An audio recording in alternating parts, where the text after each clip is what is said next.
Welcome back to the Hardcore Iron Man series where I try not to die. Will I become cool this video? Find out in this episode of Hardcore Redemption. Yo, what up? I love old school RuneScape! In the last episode, we got Graceful in the farmer's outfit from Tithe, but we also got the fighter torso from Barbarian Assault and the Dragon Defender from the Warriors Guild. So what's our plan right now? Honestly, we haven't really had one, but all of those outfits and items were good things to get out of the way early at least. I'm looking at my gear tab and the next upgrade I want to make is in the glove slot. Can you guess what gloves I'm going for? Whoa, pause the tape. Look at those stats. 90 strength, 70 attack, 70 defense, 81 HP. This man's been crabbing. Yeah, it's safe to say we've been here for a while, but we have been leaving occasionally to go kill our first boss, Hespori, the farming boss. You plant a Hespori seed and wait 22 to 32 hours for it to fully grow into Hespori. Then we can kill it. I set my prayers to protect magic and my combat boosting prayers. When the flowers open, you have to kill them. Darts are good for taking them out quickly. Hespori does a root attack occasionally where you have to move or spam click to escape. If we don't escape the root attack, it will deal massive damage to us. This boss is very easy. The main reason we want to kill it is for the 1 out of 35 champs for the bottomless compost bucket. This bucket is not only one inventory slot, but also doubles compost and has a 10k charge limit.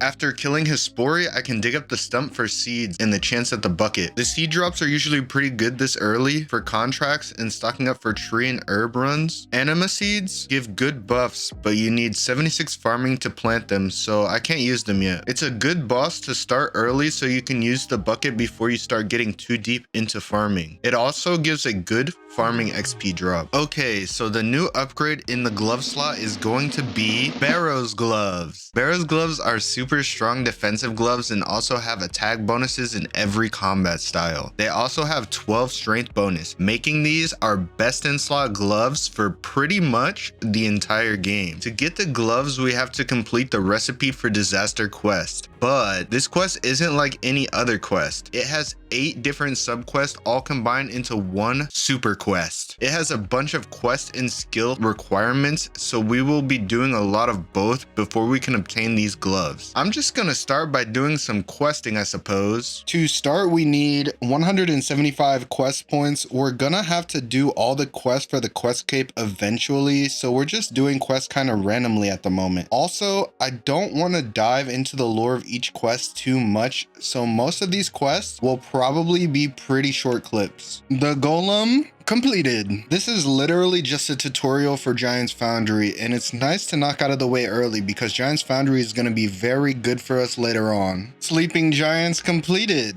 and we also got 35 smithing.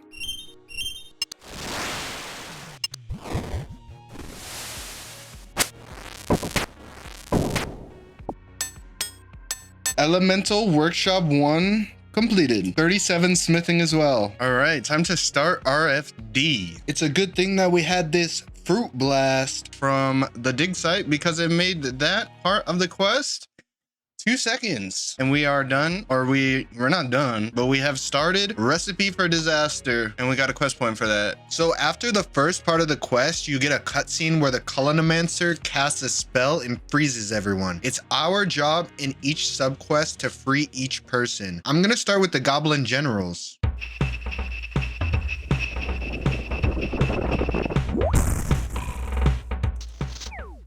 All right, we got our slop of compromise. The Goblin Generals have been freed. Our first subquest of RFD completed. And we got 29 cooking as well. Shadow of the Storm was a quick quest, but it has a boss fight with Agrith Nar at the end. As long as you know how to flinch it and do the last hit with the Dark Light, it's easy. All right, this is the important part. We need to pick range. All right, we finished Shadow of the Storm. We got 10,000 range XP, and we are level 27 range now.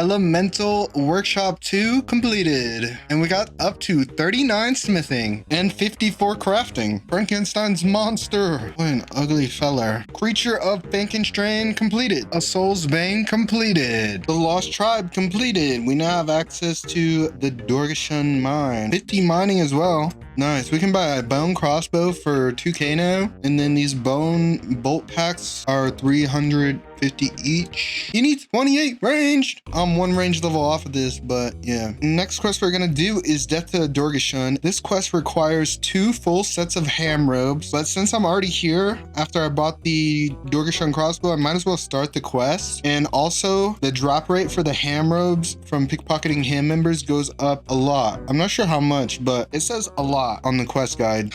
We just got 37 Herblore from cleaning some guams that we got while going for our ham sets here. Finally. Wow, we're going undercover, Zenek. They'll never know it's me. They'll never know you're a goblin. Guys better not have killed my wife. Hey, Zenek, you're alive. Death to the Dorgashan completed. Oh, that gave 2000 range XP, so now we can actually use our bone crossbow. Nice. We got 29 range. The giant dwarf completed, and we got 40 smithing, 19 fire making. Yo, hold your horses, Zanuck. I will help you in a second, bro. I am busy right now. Another slice of ham completed. 51 prayer. Why does it look like our overhead is still up, but it's not even on? Fix your game. Making history completed. In search of Myrique completed. This quest requires a bit of teamwork, so you'll need other players. Luckily, some people do this minigame for fun, if you can call it that. So really the only thing to remember about this quest is go to world 377 if you want to get it done. Shades of Morton completed.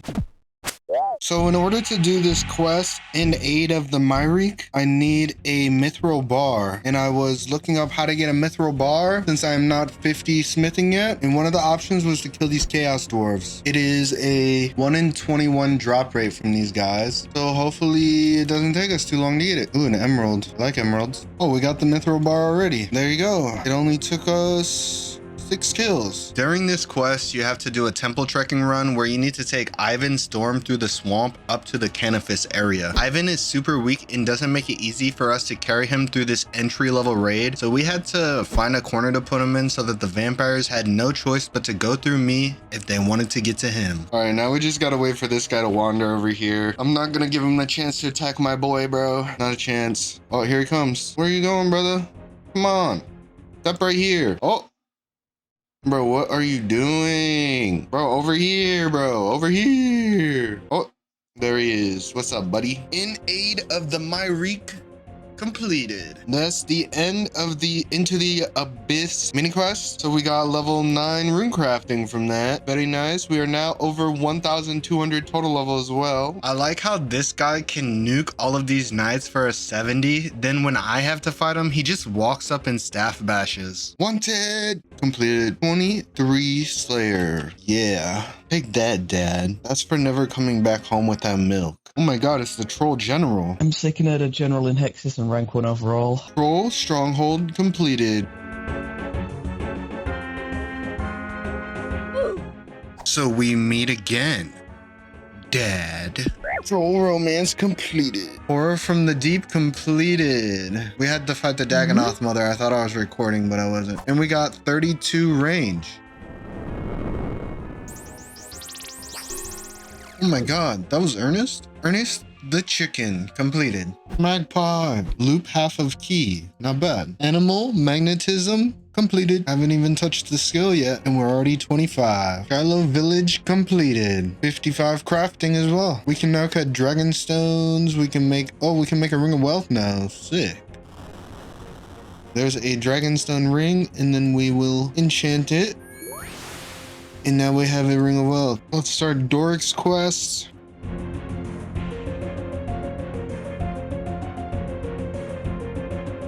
Quest complete.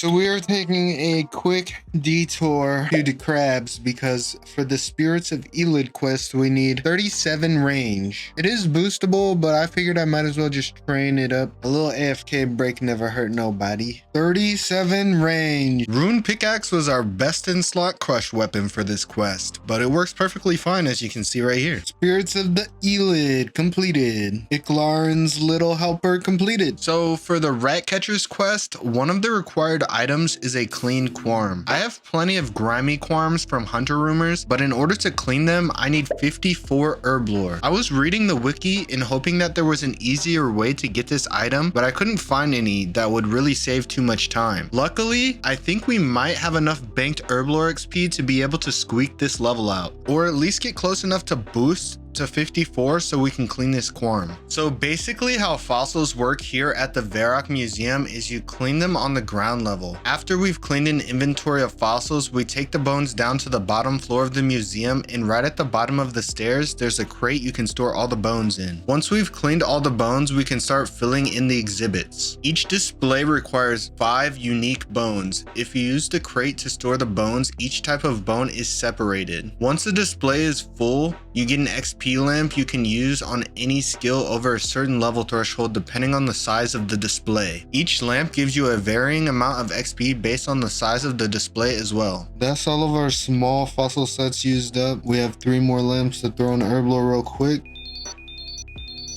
And that got us up to 44 Herblore. This is our set of 5 medium lamps, 3.5k XP each, and that got us up to 46 Herblore. We got 4 large lamps that are worth 5k XP each, and we got up to 49 Herblore. We are now out of fossils, but the Herblore training does not stop here because we still have herbs from Hunter's Rumors that are in the bank. So we don't have a ton of herbs that we can use at our level in the bank, but we do have a decent amount. To start, we have to clean our grimy herbs. We finished cleaning all of our herbs. Now we're just going to put them into some vials, and then we're gonna have to collect some secondaries. All right, we just finished making all of our unfinished potions. I think I'm gonna start with these irits since we already have Eyes of Newt. 50 Herblore coming in. 51 Herblore. This is the last level we got with our irits, and we don't have any secondaries for our other herbs. Before we start collecting our secondaries, we have a couple of other things we need to do first. Our first combat task, Weed Whacker. I was trying to figure out why it felt like we were lagging on those, and we needed to set our darts to rapid. That was the thing. We had it on accurate, so it was taking us a tick longer to throw out the darts. All right, and let's see the bucket. Maybe next time. Level 20 fire making. I need some ashes for the H.A.M potions that I have. 21, 22, 23, 24 fire making. We now have enough between our ashes and limpwort roots to create potions with all of our Terramins. All right, the only secondary that we still need is snape grass. There's a couple snape grass spawns over here. There is 3 inventories of snape grass collected. So now we will be able to make ourselves 70 prayer potions. 52 Herblore coming in. We can make super energy potions now. Ooh, I think we do have some Aventos. Super energies would be nice too. We would have to go get some of that Mormire fungus though. In order to get our Mormire fungus for our super energy potions, we made our way to the BKR fairy ring. Just south of the fairy ring, there is 3 logs close enough together that when we cast Bloom with our silver sickle, it hits all 3. We got 100 Mormire fungus and 98 Avento potions to make. So let's go ahead and make the potions. These are going to be nice because they restore 20 run energy per sip. 53 Herblore. And we are out of potions. We used up all of our herbs. Since we are 1 level short and out of supplies, rather than using excess brain power to figure out how to gain some extra Herblore XP, we decided to start looking for a boosting option. After a quick wiki search, I found that the Green Man's Ale boosts Herblore by 1 Herblore level. How convenient. We made our way down to the pub in Yanel to purchase a few. We then used the boost from that to clean our quarms. I don't know whether to be happy or sad right now because now I have to go do the rat catcher's quest.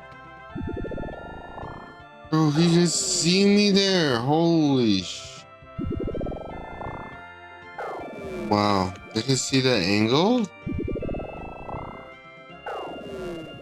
Yes, kill the rats with music. Sit rat, sit rat. Get rat. Get rat.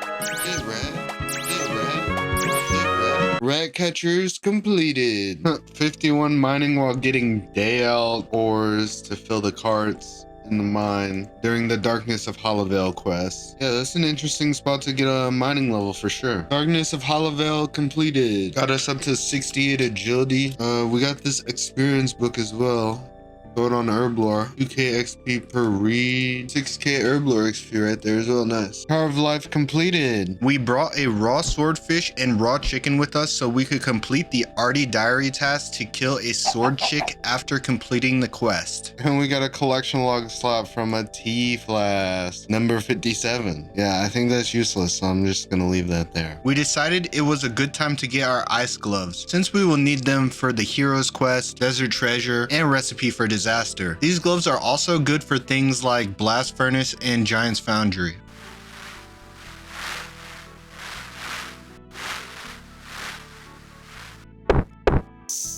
Hold up. Did you just hear what I heard? We will rock you. There's the mountain dwarf part of recipe for disaster completed. So we've been focusing a lot on questing for Barrows gloves, but we also need 70 cooking as one of the big requirements for recipe for disaster. I'm going to start this grind by fishing and baking trout and salmon here in Shiloh Village.